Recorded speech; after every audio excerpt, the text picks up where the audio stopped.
오늘 우리에게 주신 하나님 말씀 구약성경 사무엘상 19장 18절부터 24절까지 말씀입니다.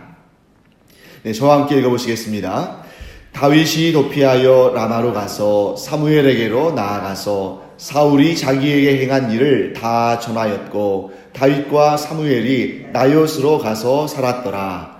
어떤 사람이 사울에게 전하여 이르되 다윗이 라마 나요스에 있더이다 하매 사울이 다윗을 잡으러 전령들을 보냈더니 그들이 선지자 무리가 예언하는 것과 사무엘이 그들의 수령으로 선 것을 볼 때에 하나님의 영이 사울의 전령들에게 임하매 그들도 예언을 한지라.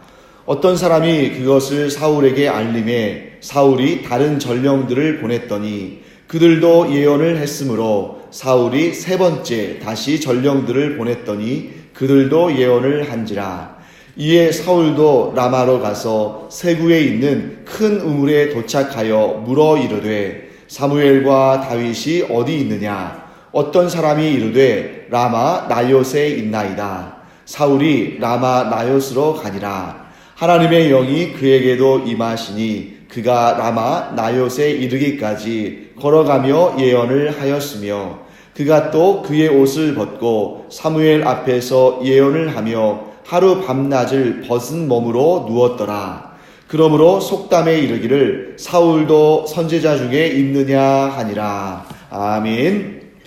자, 사울에게서 도망한 다윗은 라마에 있는 사무엘에게 갑니다. 그래서 우리가 이렇게 몇 가지 지명들을 알아두면 좀 유익하죠. 자, 사울 하면 제일 먼저 떠오르는 지명은 기브아입니다. 사울과 그의 가족들이 기브아에 살았죠. 자, 사무엘 하면 어디가 떠올라야 돼요? 라마가 떠올라야 되죠. 라마. 자, 그런데 여기에서 이 사무엘을 찾아서 라마로 간 다윗의 이야기를 볼 때에 참 한편으로는 다윗이 불쌍하기도 하지만 한편으로는 좀 감사하기도 합니다. 왜냐하면 지금 이때야말로 영적으로 가장 어두운 때죠. 왜냐하면 하나님께서 참 귀하게 사용하셨던 사사요, 선지자요, 제사장이었던 사무엘이 현직에서 은퇴하고 지금 현재로서는 이스라엘의 지도자가 누굽니까? 사울이죠. 그런데 그 사울이 지금 이스라엘 전체를 지도하고 전체를 이끌어서 하나님께로 더 가까이 나가야 되는 그런 상황 가운데 지금 사울이 틈만 나면 무엇에 시달리고 있습니까? 악령에 시달리고 있잖아요. 그 나라의 최고의 지도자가 악령에 시달리고 있으니 그 나라의 영적인 상태가 얼마나 어둡고 얼마나 지금 문제가 있는지를 우리가 알 수 있습니다. 그럼에도 불구하고 하나님께서 이스라엘을 향하신 은혜를 거두지 않으시는 것은 아직은 누가 있는 거예요? 사무엘이 있기 때문이죠. 여러분과 제가 잘 알다시피 사무엘은 그가 은퇴할 때 뭐라고 말하고 은퇴했습니까? 내가 결코 이스라엘을 위해서 기도하는 것을 쉬는 죄를 범하지 않겠다 하고 그가 마지막 그 일성을 남기고 현역에서 은퇴했습니다만 아직도 사무엘은 기도자로서는 현역으로 사역을 하고 있는 것입니다. 그 사실을 잘 알고 있는 다윗은 누구에게 피합니까? 사무엘에게 피하는 것이죠. 이스라엘 전체에 사울의 마수가 뻗치지 않은 곳은 없습니다. 사실 사무엘에게 갔다 할지라도 사울이 다윗의 그 길을 알겠습니까? 모르겠습니까? 알죠. 그러니까 지금 오늘 본문의 내용을 봐서도 지금 다윗이 사무엘에게로 갔다는 것을 누군가가 사울에게 알려줍니다. 그러니까 어디를 가도 안전한 곳은 없어요. 하지만 사무엘에 대해서는 사울조차도 함부로 할 수 없습니다. 왜 그렇겠습니까? 자, 아직도 사무엘의 영적인 영향력이 살아있기 때문입니다. 그래서 아무리 사울이라 할지라도 사무엘을 함부로 대할 수는 없는 것이죠. 만일 사울이 사무엘을 함부로 대했다면 어떤 문제가 생기냐면 하나님께서 사울을 가만두지 않으시겠죠. 근데 그것만이 아닙니다. 만일 사울이 사무엘을 함부로 대하면 이스라엘 백성들의 민심이 이제는 급격하게 누구로? 다윗에게로 넘어가는 거죠. 왜냐하면 지금 사무엘이 누구를 보호하고 있습니까? 다윗을 보호하고 있는 거죠. 그러면 안 그래도 지금 사람들 속에 다윗이, 그 천부장 다윗이 사울에게 쫓겨나서 또는 사울의 그 칼을 피해서 사무엘에게로 갔다.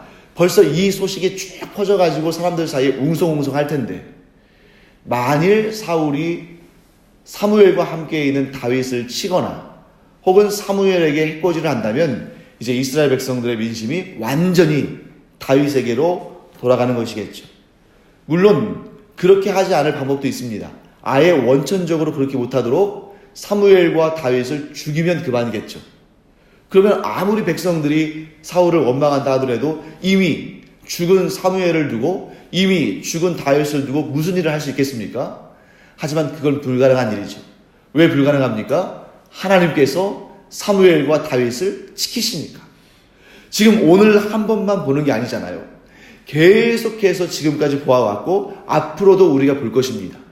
하나님은 당신께서 택하신 사람을 보호하시되 끝까지 보호하신다 하는 것을 우리는 반드시 알아야 됩니다. 그래서 여러분, 여기에서 우리는 이 사무엘의 삶을 통해서 또 다윗의 삶을 통해서 뭘 알 수 있냐면, 하나님께서 보호자가 되신 그런 사람들은 하나님께서 반드시 그 불꽃 같은 눈으로 지켜보시면서 보호하신다 하는 이 믿음을 여러분과 제가 갖기를 간절히 축원합니다. 그러므로 여러분과 제가 하나님의 사람이라면, 하나님의 자녀라면, 우리가 죄를 짓고 하나님으로부터 떨어져서 하나님을 주인 삼지 않겠다고 돌아서지 않는 이상은 하나님은 반드시 우리를 지키시고 보호하신다. 악한 사탄으로부터, 세상으로부터, 악한 영들로부터, 악한 사람들로부터, 또 사고와 재난과 가난과 기근과 이 모든 것들로부터 하나님께서는 우리를 지키시고 보호하실 줄 믿습니다. 그래서 여러분, 성경을 이렇게 보다 보면 참 재밌는 표현들이 가끔씩 나오는데, 우리가 이제 히브리어나 헬라어를 또 다 알 수 없고 또 안다 할지라도 이게 번역되기 때문에 그 의미가 충분히 들어오지 못할 때가 있는데, 그래서 여러분, 여기에서 여러분과 제가 22절 말씀을 보면 이런 내용이 담겨 있어요. 거기에 보면 이제 계속해서 전령들을 보냈는데 이 전령들이 돌아오지 않잖아요. 그러니까 이제 직접 누가 나섭니까? 사울이 나서는데 22절 말씀 보시면 이런 표현이 있습니다. 이에 사울도 라마로 가서, 자, 사울이 지금 사무엘이 있는 라마로 갔죠? 라마로 가서 세구에 있는 큰 우물에 도착하여 거기에서 사울이 사무엘과 다윗이 어디 있냐라고 물었습니다. 자, 여러분들이 이제 이 내용을 보시면 그렇게 구체적으로 우리가 정확히 파악하지 않아도 대략적인 그림이 그려지죠. 전령들을 파송했는데 안 와요. 그러니까 사울이 직접 갔습니다. 어디로 갔습니까? 사무엘의 본거지인 라마로 갔죠. 그래서 여러분들이 이런 몇 가지 지명들은 외워두시는 게 좋아요. 라마 딱 하면 누가 떠올라야 됩니까? 사무엘의 본거지로 간 겁니다. 그런데 거기 보시면 라마로 가서 세구에 있는 큰 우물에 도착하여, 이 마을 사람들이 사용하는 공동 우물이 있다는 걸 알 수 있겠죠? 근데 그 사이를 보면, 라마와 큰 우물 사이에 보면 어떤 단어가 나옵니까? 세구. 이 세구가 뭔가 구멍이 3개인가? 이렇게 생각할 수도 있잖아요. 근데 라마라는 큰 지역이 있으면 그 지역 안에 세구라는 지역이 있는 거죠. 그리고 그 세구라는 지역 내에 뭐가 있는 겁니까? 큰 우물이 있는 건데, 이제 이렇게 보면 그렇게 충분히 우리 유추할 수 있죠. 그리고 지나갈 수 있지만, 히브리어로 여러분, 여기에서 이 세구가 무언지 잘 우리가 모르잖아요. 세구라는 말을 여기서 처음 보신 분도 계실 겁니다. 근데 이거는 히브리어로 그냥 음차한 겁니다. 원래는 이 세구가 세쿠 이런 거예요. 세쿠인데 이제 옛날에 우리가 한자 문화였기 때문에 그렇게 쿠라는 한자가 없잖아요. 그래서 이제 이런 식으로 음차를 한 거죠. 세쿠라는 히브리어인데, 이 세쿠라는 히브리어의 의미가 망대입니다. 망대는 뭐 할 때 쓰죠?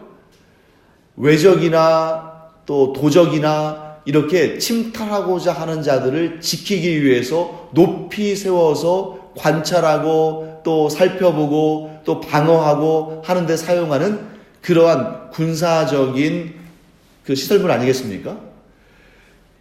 그냥 이 곳이, 물론 라마라는 곳이 전략적인 중요한 위치에 있기 때문에 높은 망대를 세워서 외적이나 또 좀 악한 자들을 막아내는 그런 용도로 사용했습니다만, 그것과 관련해서 이 본문은 굉장히 우리에게 중요한 의미를 주죠.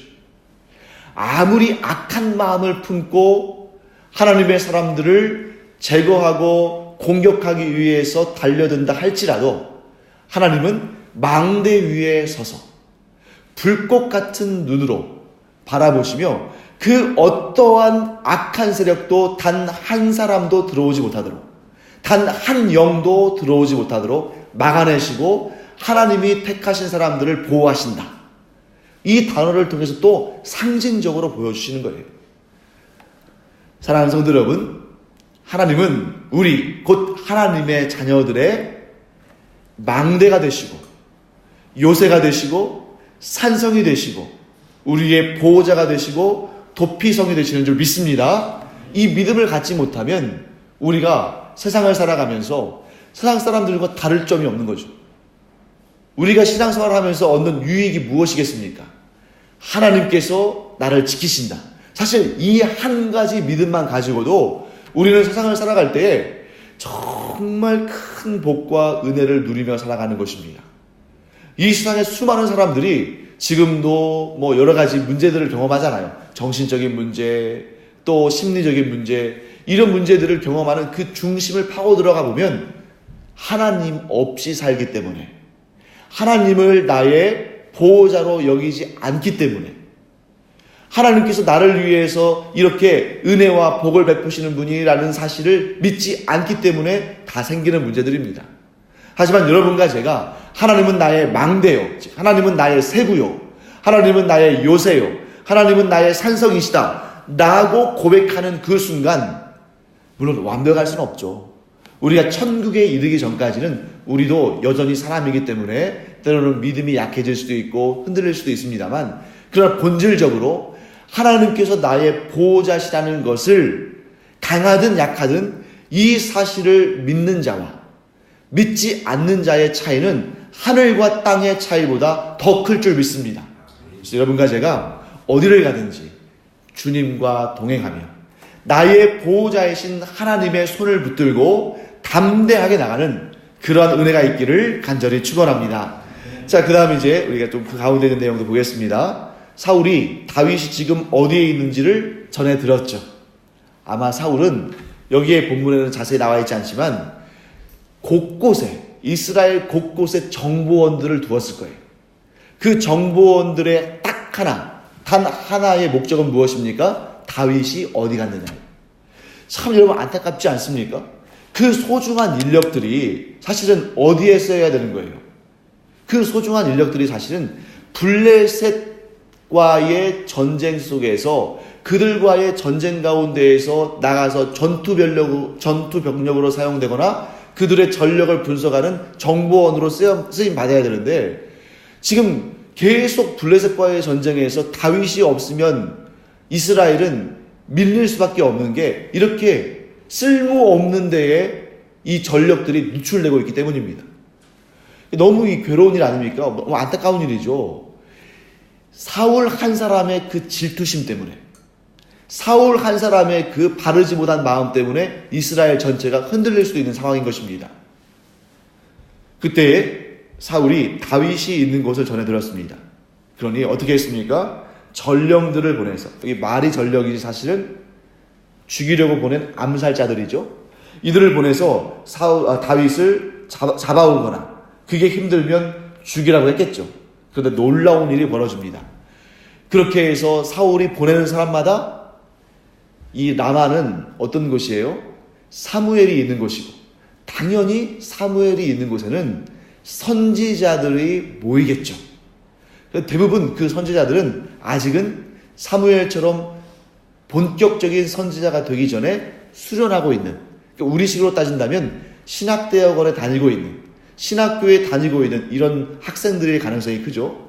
그런데 이 사울이 보낸 사람들이 이 선지자의 무리들과 또 그들을 지도하는 지도자 사무엘을 보았을 때에 놀라운 일을 경험합니다.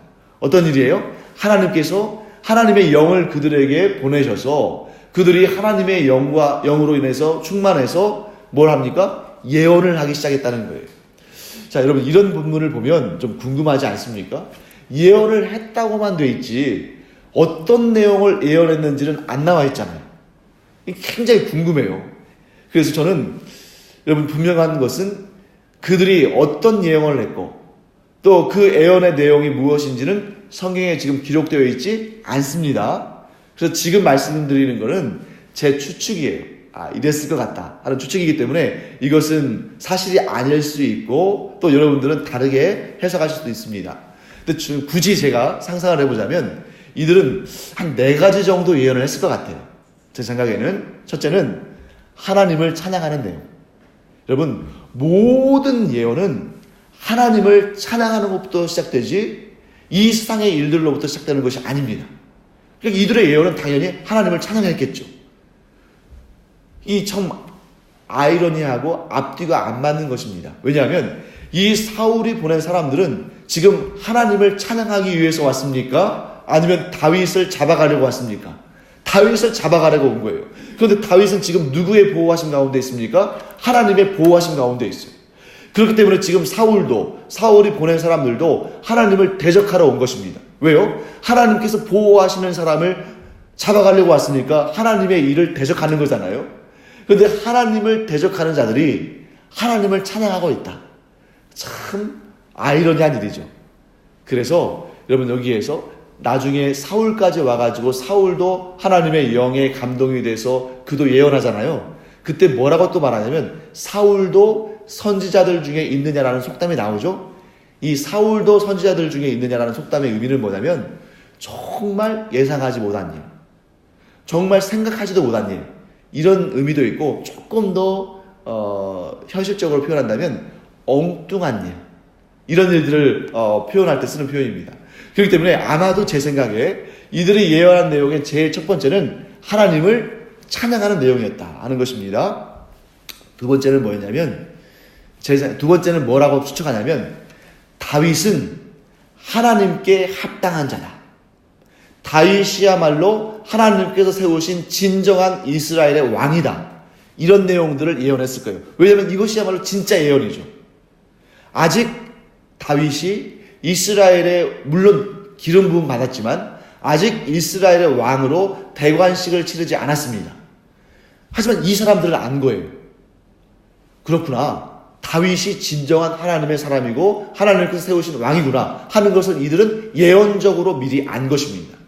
그 다음에 세 번째, 사울은 하나님의 버리심을 받았다. 여러분, 이렇게 예언한 사람들이 지금 사울이 보낸 사람들이에요. 사울로부터 또 월급을 받고 사울의 오른손 왼손으로 쓰임받는 사람들일 겁니다. 그런데 그들의 입으로 지금 뭐라고 말하는 거예요? 사울은 하나님의 버리심을 받았다. 자, 그 다음에 마지막 네 번째, 그러므로 하나님은 그 왕위를 사울로부터 누구에게로? 다윗에게로 건네주실 것이다. 이런 내용들을 예언했을 것 같다고 저는 생각합니다. 자, 그럼 여러분 생각해 보세요. 이렇게 예언을 했어요. 이렇게 예언할 때 이 예언하는 사람들은 자기 입으로 무엇을 말하는지를 알까요? 모를까요? 예, 여러분, 이것이 악령에 씌어서 주절주절 횡설수설 말하는 것과 하나님의 영에 감동해서 예언을 하는 것의 차이입니다. 사울은 악한 영에 씌어서 막 이 말 저 말 막 이렇게 쏟아붓었는데 자기가 무슨 말을 하는지 악령에 쓰일 동안에는 몰랐을 수 있어요. 몰랐을 가능성이 매우 큽니다. 하지만 하나님의 영에 힘입어서 하나님의 영이 임했을 때 하는 말들은 다 알게 되는 거예요. 그게 예언의 목적이죠. 그렇다면 여러분, 이렇게 예언했던 사울이 보낸 사람들은 사울에게로 돌아갔을까요? 돌아가지 않았을까요? 돌아가지 않았을 겁니다. 왜 안 돌아가겠어요? 자기 입으로 그렇게 예언했고 그 예언을, 하나님께서 주신 그 예언을 깨달았으니까. 사지로 뛰어갈 사람은 없겠죠. 그러니까 그들이 안 돌아오니까 사울이 자기가 직접 간 것입니다. 여러분, 저는 이 장면을 보면서 우리나라의 역사 가운데도 이와 비슷한 내용이 있다는 생각이 들었어요. 물론 이제 정확하게 이렇게 대응하진 않습니다만, 여러분, 함흥차사라는 말 들어본 적 있지 않으세요? 함흥차사. 함흥차사가 뭐예요? 한 번 가면 오지 않는 사람을 함흥차사라고 하는 거죠. 그 역사를 우리가 살펴보면 이 조선을 개국한 왕이 누굽니까? 태조 이성계죠.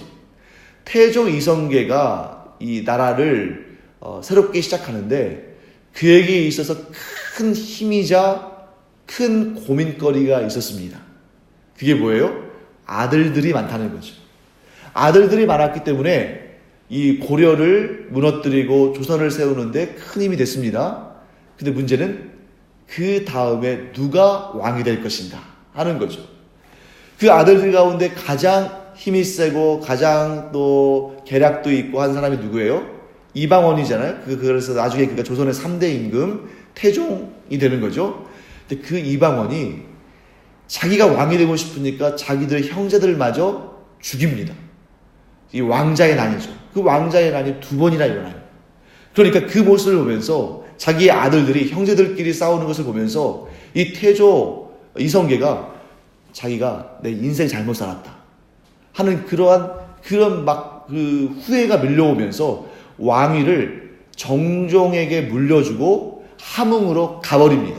그러니까 소위 말해서 삐친 거죠. 이성계가 이방원에게 삐친 거예요. 그래서 왕위를 정종에게 물려주고 함흥으로 가버립니다. 그런데 이 이방원의 입장에서는 이런 상황이 지금 자기에게 유리하지가 않죠. 아버지의 축복을 받고 아버지의 인가를 받고 아버지의 그 사랑을 받으면서 이렇게 왕위에 올라가야 사람들이 자기를 왕으로 인정해 줄 텐데, 그래서 계속해서 사신을 차사를 누구에게 보냅니까? 아버지 이성계에게 보내는 거예요. 근데 이렇게 차사를 계속 보내면 이성계가 어떻게 합니까? 죽이거나 감금시켜 놓고 보내지 않는 거예요. 그래서 한 번 가면 오지 않는다 해서 함흥차사다라고 말합니다. 그런데 오늘날 우리는 영적인 함흥차사들을 발견하게 돼요. 이 영적인 함흥차사들, 즉 사울이 보낸 이 사람들은 사울이 악한 마음으로 그들을 보냈지만 그들이 하나님의 영의 감동에서 하나님이 그들에게 주신 그 영의 역사로 말미암아 예언을 하고 그 예언이 이루어질 줄을 알았기 때문에 누구에게 돌아가지 않는 것입니까? 사울에게 돌아가지 않는 거예요. 여러분과 저도 마찬가지입니다. 우리가 이전에는 죄와 사망의 권세에 종이 되었던 사람들이에요.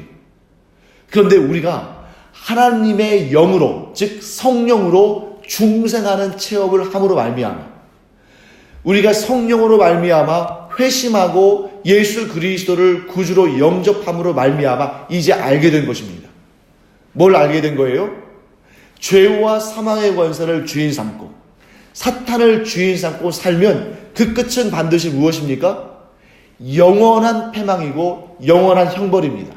지옥에서 영원토록 고통당하면서 살아야 되는 거예요. 하지만 우리가 하나님의 영으로, 즉 성령께서 우리 안에 구원의 역사를 이루심으로 말미암아 깨달았습니다. 뭘 깨달았습니까? 예수 그리스도를 구주로 영접하고 하나님의 자녀가 되면 모든 죄를 사함받고 천국에서의 영생을 누리게 된다는 것을 알게 됐어요. 그러면 여러분과 저는 어떻게 해야 됩니까? 다시 우리의 옛 주인인 죄와 사망의 권세와 사탄에게로 돌아가야 됩니까? 아니면 우리의 새 주인인 하나님께로, 예수 그리스도께로 더 가까이 나아가야 됩니까? 답은 분명하죠. 그래서 여러분과 제가 만일 여기에서 이 차사들이, 여기에 나오는 사울이 보낸 전령들이 이렇게 예언을 해놓고 다시 사울에게로 돌아간다면 어떤 일이 발생했을까요? 그들은 좋은 날을 보지 못했을 겁니다. 사울과 함께 패망했겠죠.